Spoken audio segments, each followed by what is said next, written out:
Ahora vamos a empezar a cuantizar la cuerda abierta. Recordemos el desarrollo en modos general. Aquí tenemos los modos left como función de sigma más, como un medio del modo 0, x mu, más alfa prima p mu sigma más i por raíz de alfa prima sobre 2, por la suma sobre los osciladores izquierdos, y lo mismo para sigma menos. Este es el desarrollo en modo general, pero acá tenemos que imponer todavía las condiciones de contorno de Neumann, por ejemplo, derivada sigma de xa igual a 0 en sigma igual a 0 y pi, o sea, en los extremos de la cuerda. Y estos índices A toman, vamos a ver, toman valores de 0 hasta P, o sea, suponemos que hay P más 1 dimensiones que tienen condiciones de contorno de Neumann. No confundir estos índices A que voy a usar acá con los que habíamos usado para la hoja de mundo, ¿no? O sea, en la hoja de mundo los índices A y B tomaban valores 0 y 1. Estos son los índices de espacio-tiempo con condiciones de contorno de Neumann. Y esta condición de contorno impone, cuando uno impone esta condición en los extremos, resulta que los modos left están relacionados con los modos right, o sea, ya no pueden ser independientes, sino que la condición de contorno impone que los modos left sean iguales a los modos right, o sea que hay un único conjunto de modos en el caso de la cuerda con condiciones de contorno de Neumann, y lo mismo con condiciones de contorno de Dirichlet. O sea, en este caso teníamos que las coordenadas de la cuerda tenían valores fijos en los extremos,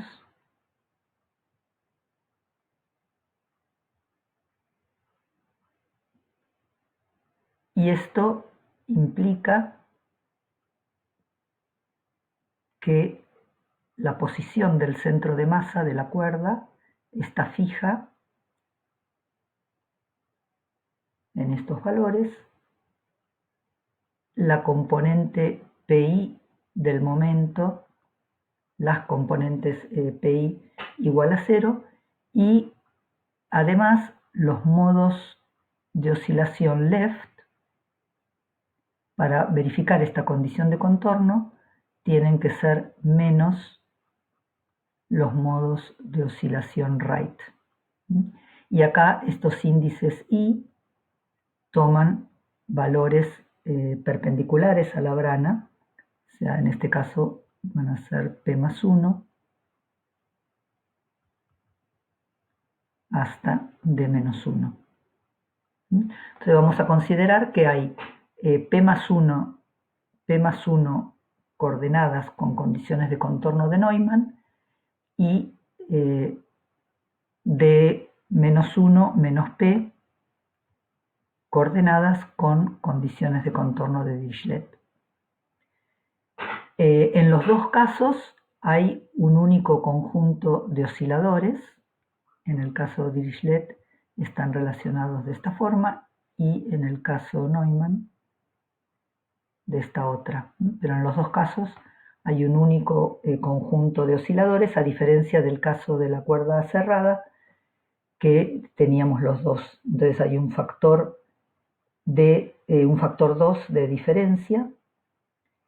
En el término de P mu también hay un factor 2 de diferencia con la cuerda cerrada, y esto es para asegurar que uno puede interpretar el momento, que uno puede interpretar P mu como el momento cuando sigma, recordemos que para la cuerda abierta sigma varía en el intervalo 0 pi. Para ver esto lo que hay que hacer es calcular la corriente de Nether asociada a las traslaciones de x mu sobre la hoja de mundo, como ya hicimos varias veces. El momento de mu a, ahora este a es el de la hoja de mundo, es la derivada a de x mu, y p mu es la integral entre 0 y pi diferencial sigma de p tau, o sea, la componente tau del momento, y haciendo esta cuenta resultaba 1 sobre 2pi alfa prima. En el caso de la cuerda abierta, si tomamos el rango de sigma entre 0 y pi,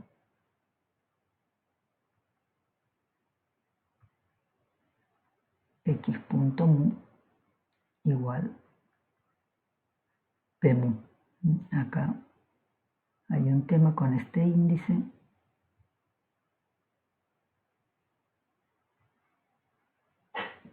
Tienes trabajo. Bueno, fíjense que para hacer esta cuenta, para calcular el momento, tuvimos que usar las condiciones de contorno de Neumann para que los modos de Fourier, los osciladores, no contribuyan a la integral. Bien, entonces ahora vamos a cuantizar con estos valores. Para cuantizar, lo mismo que hicimos en la cuerda cerrada, vamos a promover XA, PA y los alfa n, todos los alfa m, los vamos a promover a operadores.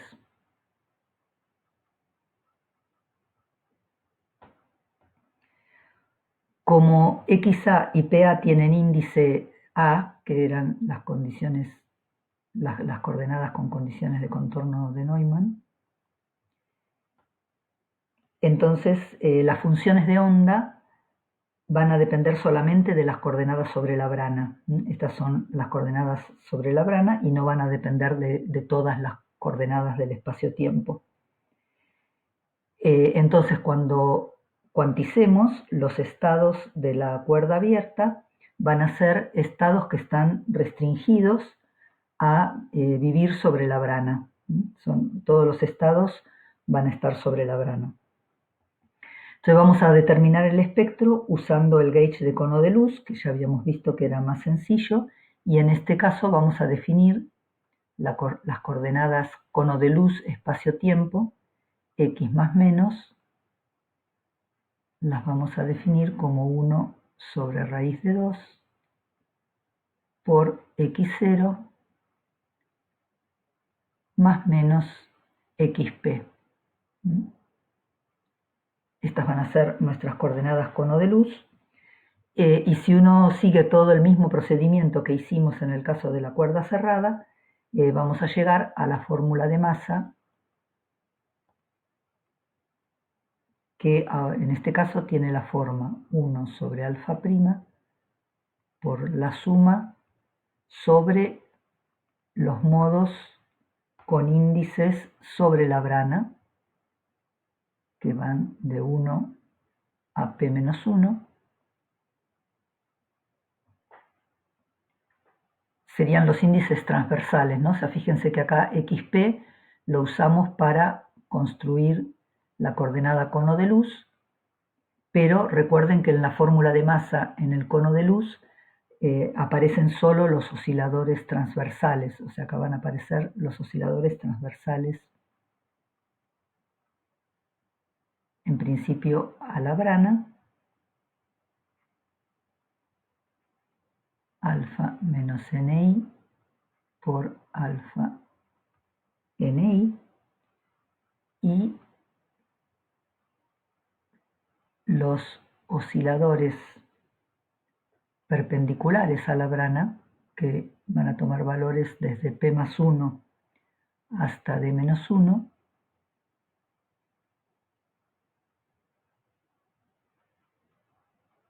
la suma sobre los n positivos de alfa menos ni por alfa ni, y teníamos la constante de orden normal. Acá tenemos 1 sobre alfa prima que multiplica a toda esta expresión. Este es el operador de masa que se obtiene de la misma manera a partir de los vínculos, de la misma manera que obtuvimos en el caso de la cuerda cerrada. Y la diferencia acá es que la primera suma es sobre los modos, esta primera suma sobre los modos paralelos a la brana, y esta segunda suma sobre los perpendiculares.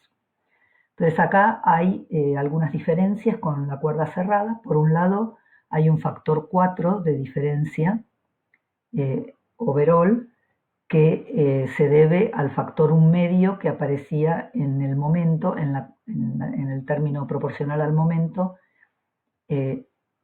o lo que es lo mismo, como habíamos definido el alfa 0 mu. O sea, había un factor 2 en la definición de alfa 0 mu entre la cuerda cerrada y la cuerda abierta. Y otra diferencia es que en la cuerda abierta hay un único set de modos. Los alfa tilde están relacionados con los alfa, tanto con condiciones de contorno de Neumann como de Dirichlet. En los dos casos están relacionados de manera que hay un único conjunto de modos independientes. Igual que en el caso de la cuerda cerrada, si uno pide simetría de Lorentz en la teoría cuántica, que en este caso recordar que la simetría de Lorentz es SO1P por SO D menos P menos 1,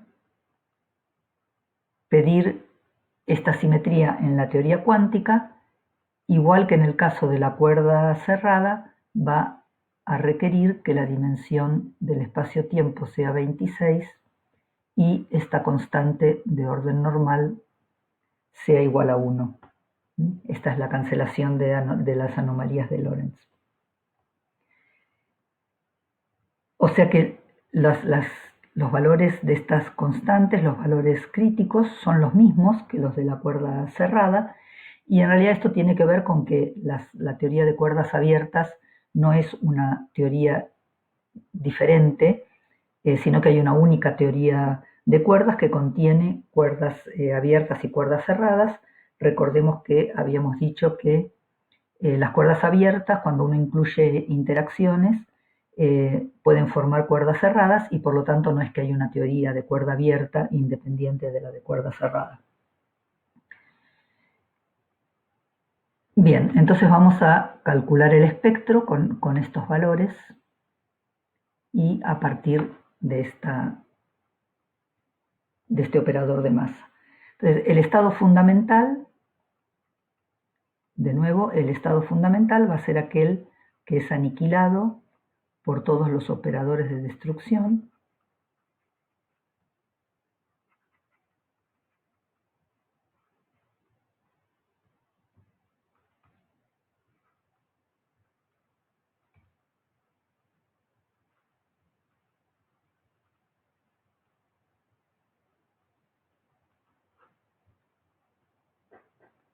para los n positivos. Estos son los operadores de destrucción, y acá I toma todos los valores, o sea, todos los valores transversales, ¿no? O sea, desde 1 hasta P-1. Recordemos que la componente 0 y la componente P de las coordenadas formaban estas direcciones cono de luz en espacio-tiempo, y estos quedaban eliminados en la cuantización cono de luz, P más 1 hasta D menos 1. O sea, acá todos los osciladores de destrucción aniquilan el estado fundamental. Si aplicamos el operador de masa sobre este estado tiene una masa al cuadrado igual a menos 1 sobre alfa prima. O sea, este es un taquión, el estado fundamental de la cuerda abierta es un taquión que tiene una masa que es la mitad de la masa del taquión de la cuerda cerrada. Recordemos que en la cuerda cerrada la masa al cuadrado del taquión era menos 4 sobre alfa prima. Esto era en la cuerda cerrada. La diferencia es por el valor distinto que tiene el alfa 0 mu, ¿no? El factor 1/2 de diferencia en el momento. Entonces también el estado fundamental de la cuerda abierta es un taquión, pero ahora con una masa que es la mitad de la masa del taquión de la cuerda cerrada. En el caso de, vamos a mirar un poquito este taquión, en el caso de la cuerda abierta, el taquión se entiende un poquito más que en el caso de la cuerda cerrada, de todas formas no se entiende completamente, pero si uno mira el potencial del taquión de la cuerda abierta,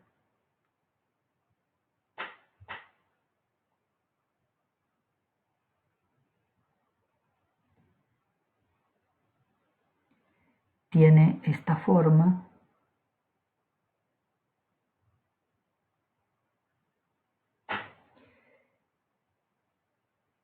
Y la interpretación en el caso de la cuerda abierta es que la brana las debranas son inestables y decaen como estados de resonancia en una teoría de campos.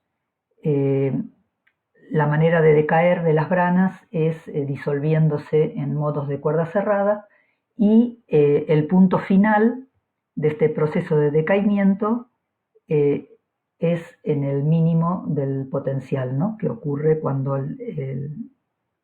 T es positivo.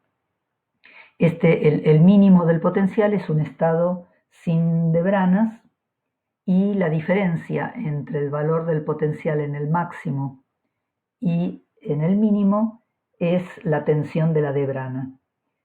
Este mínimo en el potencial del taquión no es un mínimo absoluto, se supone que para valores negativos de T esta curva, el potencial disminuye, o sea que hay valores menores que el mínimo en T positivo, y esto, bueno, no, es algo que no se termina de entender bien.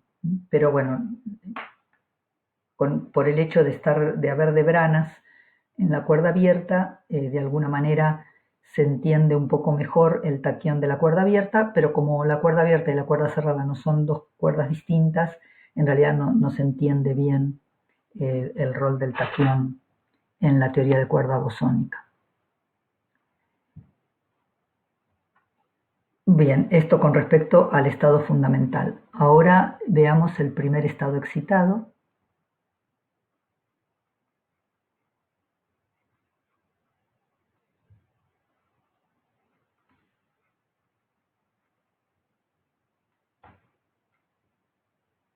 Es un estado, son estados no masivos. Si miramos cómo se construye con los osciladores longitudinales a la brana, sobre la brana, el operador de creación, el primer operador de creación es alfa menos 1, que actuando sobre el estado fundamental con estas coordenadas que toman valores de 1 a p menos 1. Este estado transforma bajo el grupo de Lorentz SO1,P. Es una partícula de spin 1 sobre la brana, o sea, es un fotón que vive sobre la brana. Uno podría introducir un campo de gauge sobre la brana, un campo A con índices A, de vuelta con A tomando valores de 0 a P, en este caso, en principio todos los valores, cuyos cuantos se identifican con el fotón. Y lo mismo podemos hacer con los osciladores perpendiculares a la brana, que toman los índices de Dirichlet.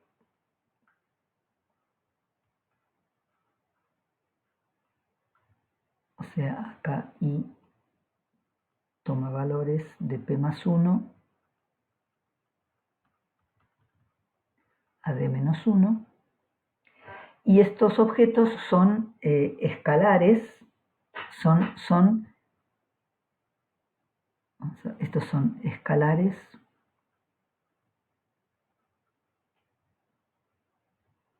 de SO 1,P y son vectores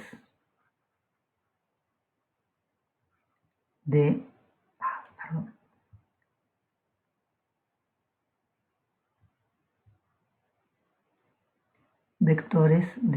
SO de menos P menos 1. El grupo de Lorentz sobre la brana es el SO 1,P y estos objetos son escalares frente a este grupo. Entonces se pueden pensar como que están originados en campos escalares, vamos a llamarlos phi, que viven sobre la brana. O sea, son campos escalares sobre la brana. Y entonces se pueden interpretar como fluctuaciones de la brana en las direcciones transversales.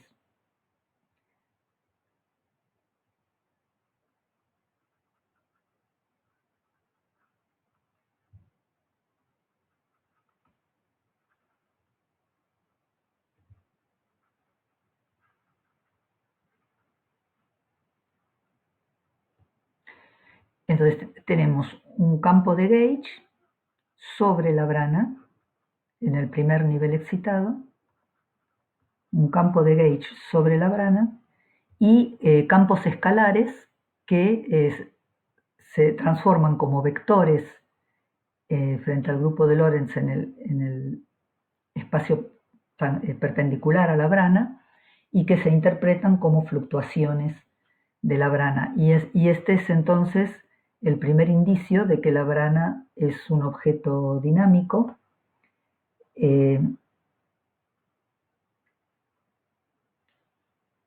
Esta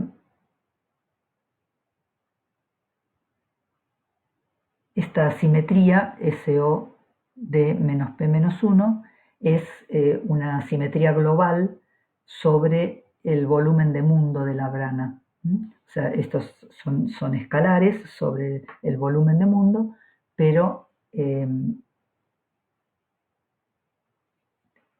aparece una simetría global, que es la SO de menos P menos 1, sobre el volumen de mundo, una simetría global de estos campos. Bien, esto con respecto a los estados no masivos. Entonces tenemos un fotón, un campo de gauge y un campo escalar sobre la brana. Si vamos a niveles más altos, a los niveles excitados, el operador de masa de la cuerda tiene esta forma, 1 sobre alfa prima por n menos 1, y n puede tomar infinitos valores, o sea, hay un número infinito de estados excitados.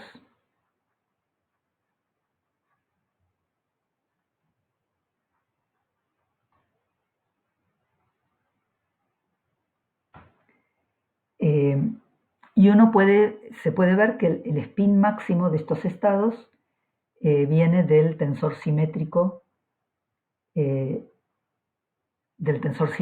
en cada estado, ¿no? O sea, así como teníamos una partícula no masiva de spin 2 al primer nivel, en cualquier nivel n, el máximo autovalor de una componente de spin cualquiera se obtiene, por ejemplo, supongamos que tomamos la componente de spin 2,3. Recordemos cómo eran los operadores del momento angular.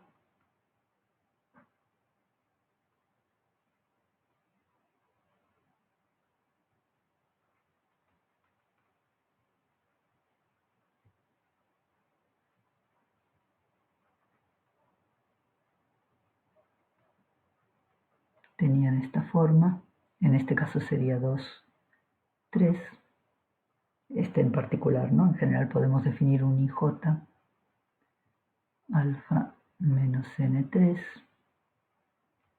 alfa N2. Este es el operador de spin o el operador momento angular. En particular, si tomamos esta componente, el máximo autovalor de este operador es n,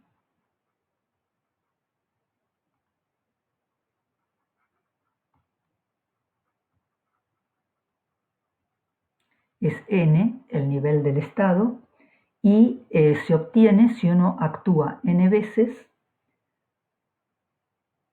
con este operador sobre el estado alfa menos 1, 2 más i alfa menos 1, 3. O sea, actuando n veces con ese 2, 3 sobre este estado, se obtiene autovalor n,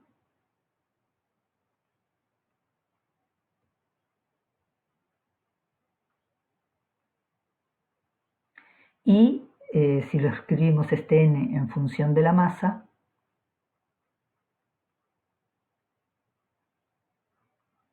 o sea, el estado de máximo autovalor de una dada componente de spin es n, y si podemos graficar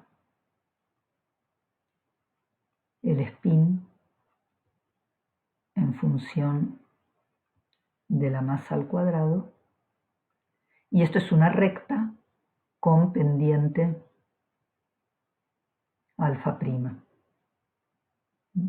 Son rectas para distintos valores de la masa, se obtienen rectas con pendiente alfa prima. Esto se llama la trayectoria de Reye.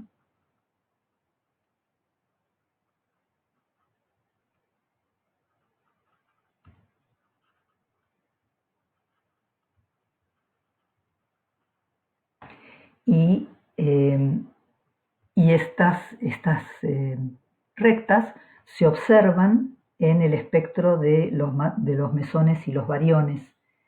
Si uno quiere reproducir el espectro observado de bariones y mesones de los hadrones, hay que tomar en QCD, para poder reproducir el espectro observado, hay que tomar el valor de la tensión de la cuerda del orden de 1 gigaelectronvolt. Si uno asume que alfa prima está relacionada con la tensión como la inversa, es del orden, la tensión de 1 gigaelectronvolt, entonces se puede reproducir el espectro de hadrones de QCD que se observa en los aceleradores. Y esta relación entre la física de hadrónica y la teoría de cuerdas fue la motivación original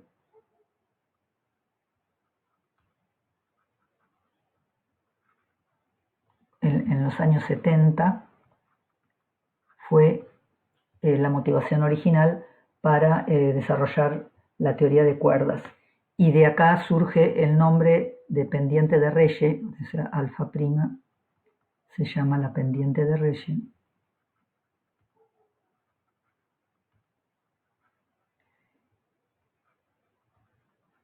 Por este motivo.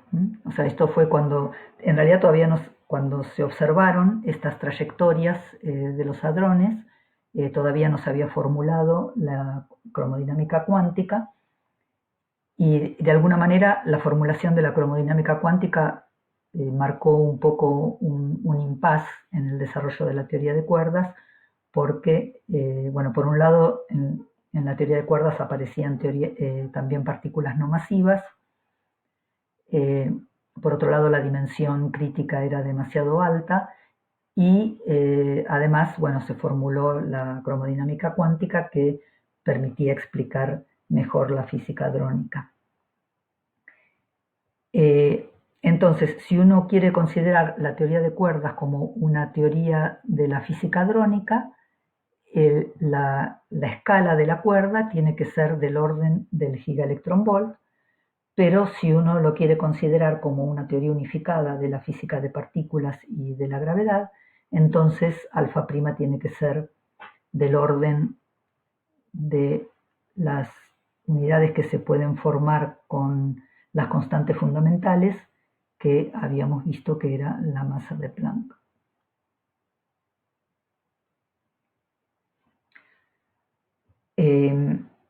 Esta masa es muy grande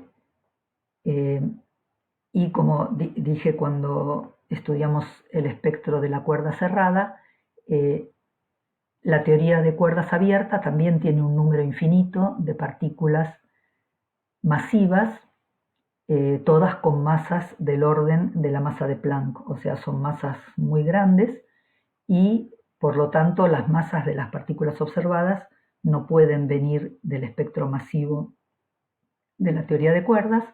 Las partículas observadas están contenidas en el espectro no masivo y aparecen cuando uno compactifica la teoría. De todas formas, este espectro infinito de estados masivos es lo que vamos a ver que determina que el comportamiento de las amplitudes de scattering de los estados de cuerdas tenga propiedades ultravioletas mucho mejores que las de las partículas. La cuerda abierta, una aclaración, la cuerda abierta vimos que tiene dos puntos especiales que son los extremos. Y entonces, como en cualquier teoría que tiene algunos puntos distinguidos, digamos, algunos puntos especiales, es natural tener grados de libertad en esos puntos, además de los campos que se propagan en el espacio-tiempo. Entonces, en cada uno de los extremos de la cuerda abierta se puede agregar un nuevo grado de libertad que se llaman grados de libertad de Champatton.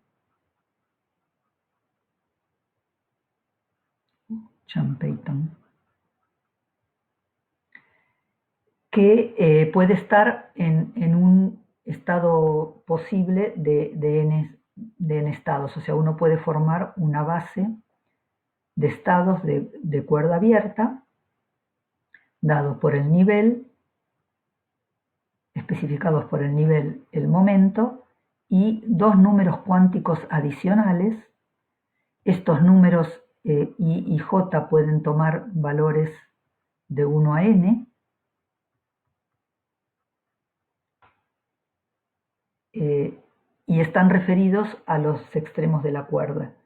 O sea, si uno mira en teoría de cuerdas las interacciones fuertes, la motivación original fue introducir los números cuánticos de color, SU3.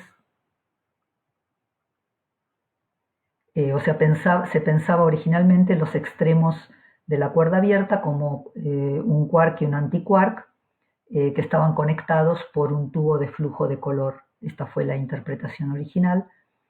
Y estos grados, digamos, agregar estos grados de libertad extra es compatible con todas las simetrías de la teoría. O sea, la teoría mantiene todas sus simetrías con el agregado de estos factores de Champeyton. Pero ahora vamos a ver que cuando se descubrieron las D-branas, en el contexto de D-branas, va a haber otra interpretación de estos grados de libertad y bueno, si uno agrega estos factores n, digamos n al cuadrado, factores adicionales, resulta que ahora va a haber n al cuadrado taquiones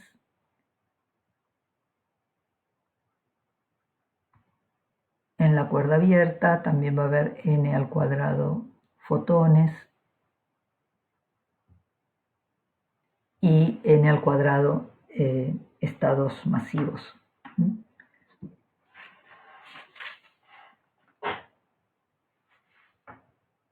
Bueno, ahora vamos a repetir este análisis en el caso de las debranas, o sea, vamos a mirar un poquito más la física de las debranas.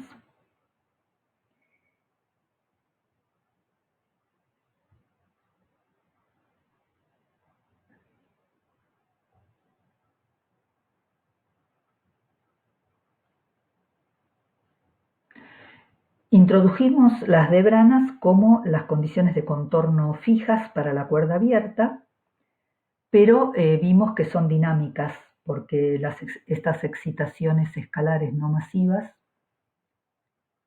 las podíamos interpretar como las fluctuaciones transversales de la brana. Entonces, y además, bueno, si una teoría incluye cuerdas abiertas y cerradas,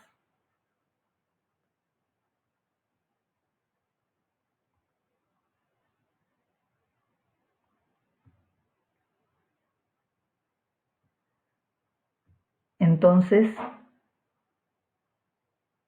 las branas tienen que ser dinámicas porque, digamos, las cuerdas cerradas contienen el sector de gravedad. Las cuerdas abiertas contienen el sector de gauge. Recordemos que el sector de gravedad aparecía en las cuerdas cerradas, mientras que en las cuerdas abiertas aparecía el sector de gauge en el sector no masivo. Entonces, en una teoría que tiene cuerdas abiertas y cerradas, las debranas tienen que ser objetos dinámicos, porque en una teoría de gravedad no puede haber elementos rígidos. Entonces, como todo objeto dinámico, la debrana tiene que tener una acción que describa cómo se mueve en el espacio-tiempo.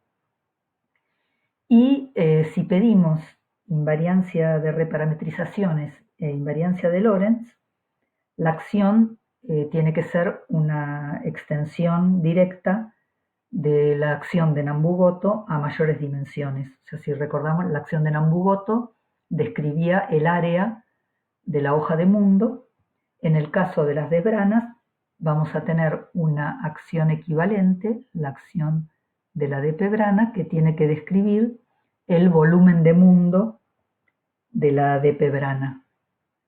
Entonces, por comparación con la acción de Nambu-Goto, va a tener una tensión, esta Tp será la tensión de la dp-brana, y ahora una integral sobre sobre las p más 1 coordenadas de la brana por la raíz de menos el determinante de la métrica del volumen mundo. O sea, Tp entonces es la tensión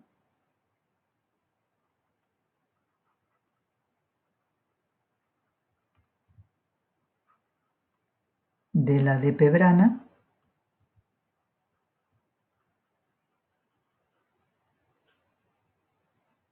que la vamos a determinar más adelante. Las coordenadas estas que llamé xi a, con a que toma los valores sobre la brana, o sea, desde 0 hasta p-1, son las coordenadas del volumen de mundo de la brana, y esta métrica, gamma AB, igual que en el caso de la cuerda, es el pullback de la métrica del espacio-tiempo, que en general tomamos la métrica plana, sobre el volumen de mundo. O sea, derivada A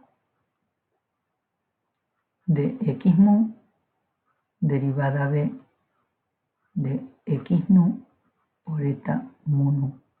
De nuevo, tengo que hacer una aclaración. Lamentablemente, estoy usando las mismas letras para las coordenadas sobre el volumen mundo.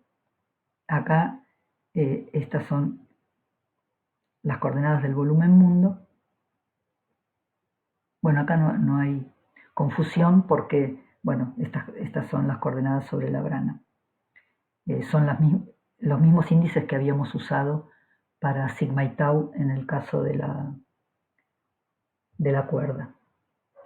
Esta acción se llama la acción de Dirac.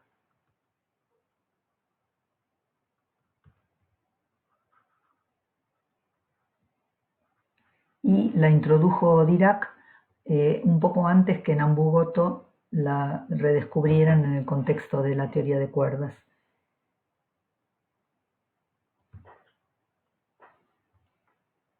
Entonces ahora vamos a usar la invariancia de reparametrizaciones. O sea, esta acción tiene entonces invariancia de reparametrizaciones y de Lorentz en espacio-tiempo, igual que la acción de Nambu-Goto de la cuerda.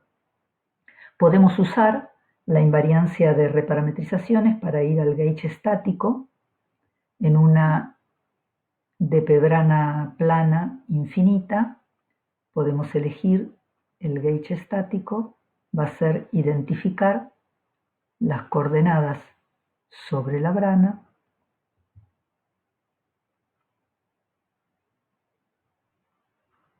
bueno, ya pusimos A, toma valores de 0 a P-1. Bueno, acá hay perdón, acá esto tendría que ser hasta P, porque estamos tomando P más 1, P más 1 en la acción, entonces vamos a tomar de 0 a P las coordenadas. Claro, acá no estamos en el gauge cono de luz, ¿no? O sea, en el gauge cono de luz había desaparecido la coordenada, lo que sería la coordenada xi-P, porque era parte de lo que llamamos las coordenadas cono de luz espacio-tiempo. Acá no estamos eligiendo el cono de luz, estamos eligiendo el gauge estático para las coordenadas sobre el volumen del mundo.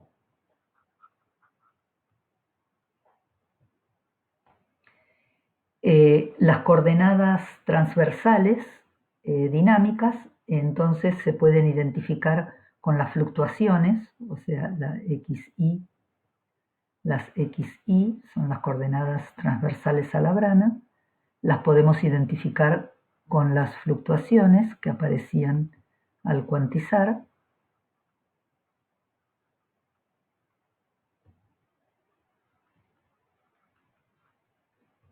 Y ahora estas y toman valores desde P más 1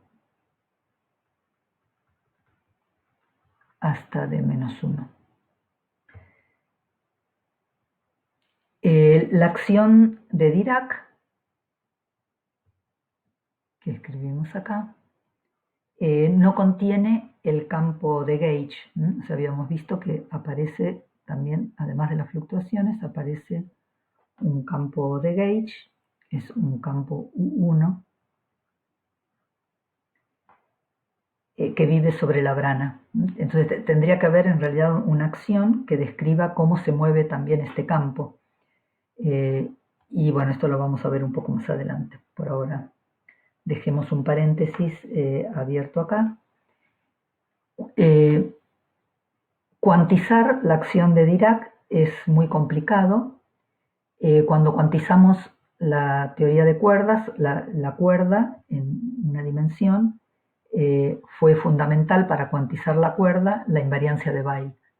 Pero acá ya no hay invariancia de Weyl. Esto es una diferencia importante entre un objeto de una dimensión y objetos de mayor dimensionalidad.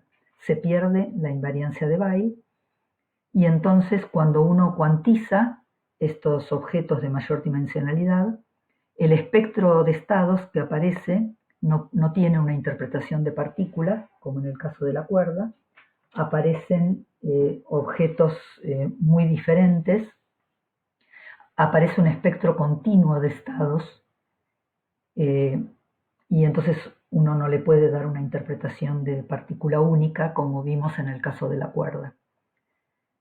Se supone que la membrana cuántica debería describir estados de multipartícula y esto lo vamos a volver a ver un poco más adelante. Vamos a hacer una aclaración adicional con respecto a las branas. Supongamos que consideramos dos branas paralelas.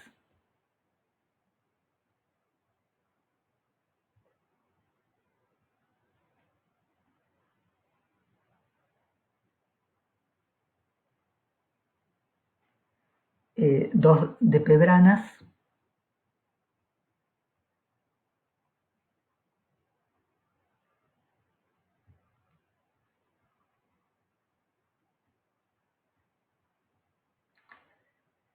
Entonces, una cuerda abierta tiene dos opciones, o puede empezar y terminar en la misma brana, o puede empezar en una brana y terminar en la otra.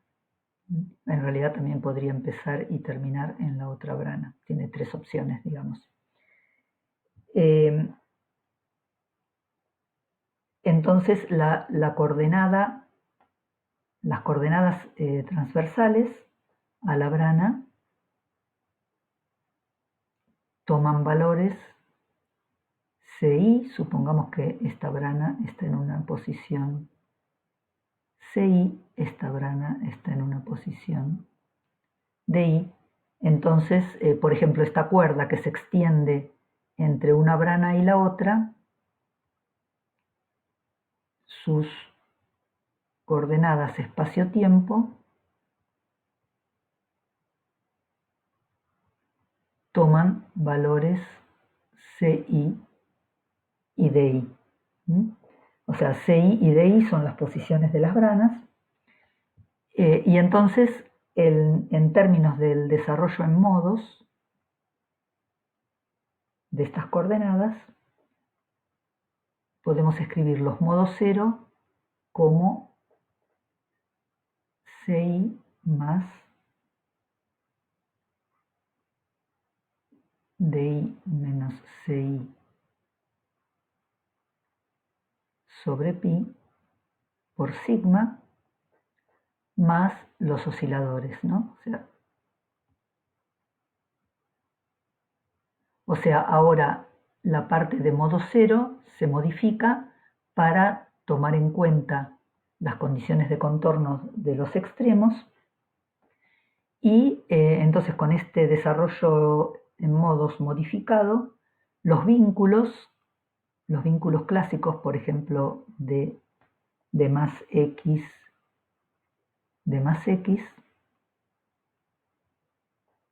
esto tenía que ser igual a cero, este era el tensor energía-momento más, y ahora toma valores alfa prima cuadrado, p cuadrado, recordemos que el p toma valores sobre las branas, en el caso de las condiciones de contorno de Dirichlet, el momento pi es igual a cero, y ahora aparece la contribución de estos modos cero, de menos c, estos son vectores,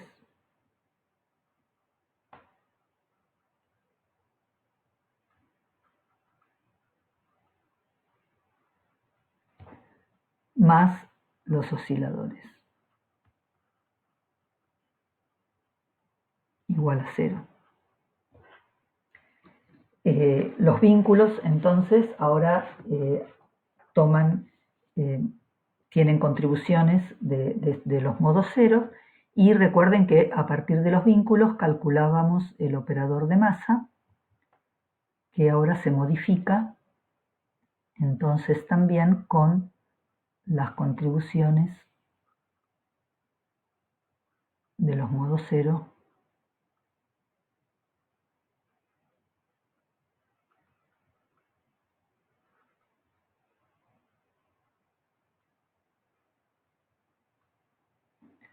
más los osciladores.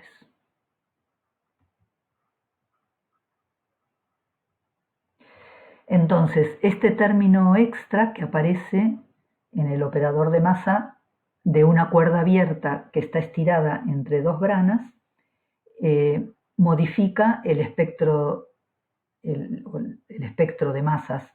La cuantización es toda igual que antes, pero, por ejemplo, cuando uno incluye la constante de orden normal, el estado fundamental ahora solo va a ser taquiónico si d menos c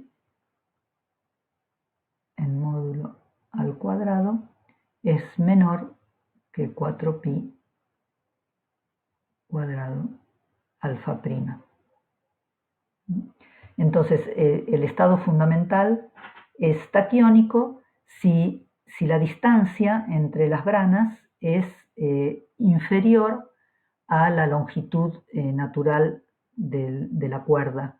O sea, si la diferencia, la distancia entre las dos branas es, si es menor que alfa prima, o sea, menor que la longitud natural de la cuerda, entonces el estado fundamental es un estado taquiónico.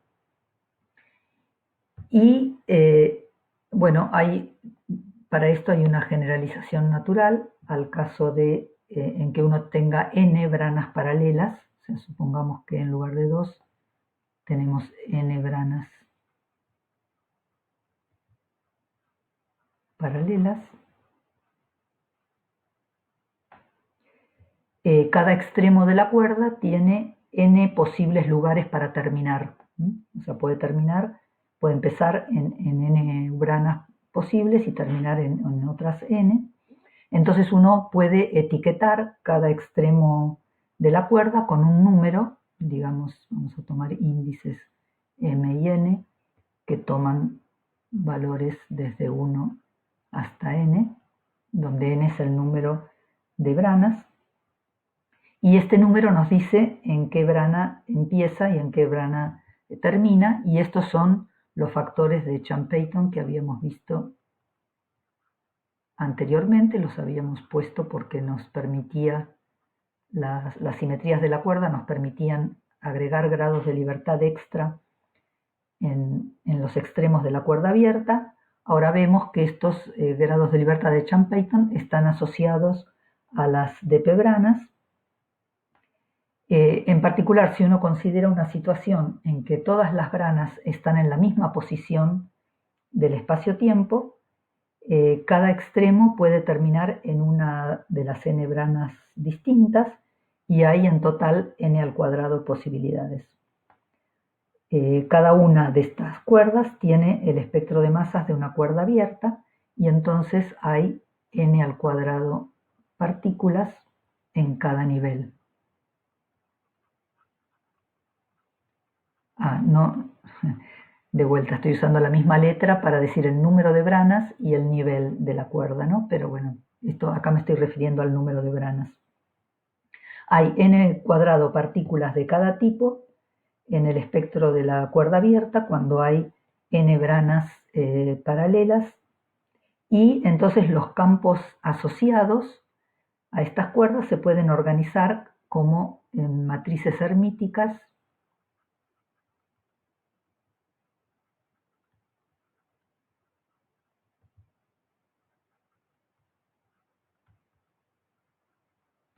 de n por n dimensiones. Y entonces tenemos, por ejemplo, el taquión de la cuerda abierta que va a tener dos índices, m y n, que nos dicen en qué brana empieza y en qué brana termina la cuerda abierta. Los estados no masivos, las fluctuaciones, phi i, estos campos escalares sobre la brana, tendrán índices mn.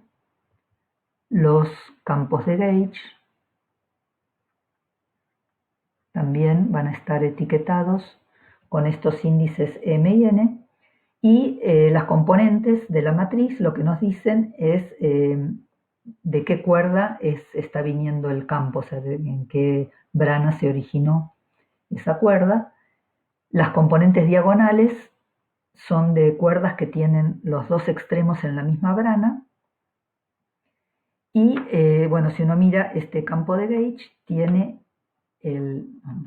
este campo de gauge parece una conexión de gauge de UN en lugar de U1, ¿no? O sea, habíamos visto que para una cuerda abierta el campo de gauge era un campo abeliano. Acá hay dos índices que se pueden interpretar como un campo de gauge de UDN.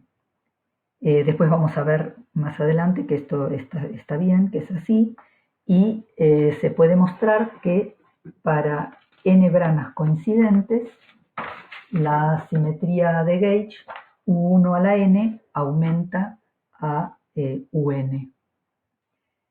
El campo escalar transforma en la adjunta de esta simetría, y entonces hay un aumento de simetrías. O sea, si uno considera n branas paralelas coincidentes en el espacio-tiempo, la simetría U1 del campo de gauge de una cuerda abierta aumenta a UN. Bien, vamos a dejar acá esta clase, y la clase que viene vamos a empezar a introducir el formalismo de la teoría de campos conformes, que nos va a permitir volver a discutir el espectro o la cuantización más en general de la teoría de cuerdas con un formalismo más moderno y más preciso. Vamos a volver a deducir la dimensión crítica, el valor de la constante de orden normal, el espectro de la teoría, con un formalismo más moderno que nos va a permitir después introducir las interacciones. Bueno, hasta la próxima.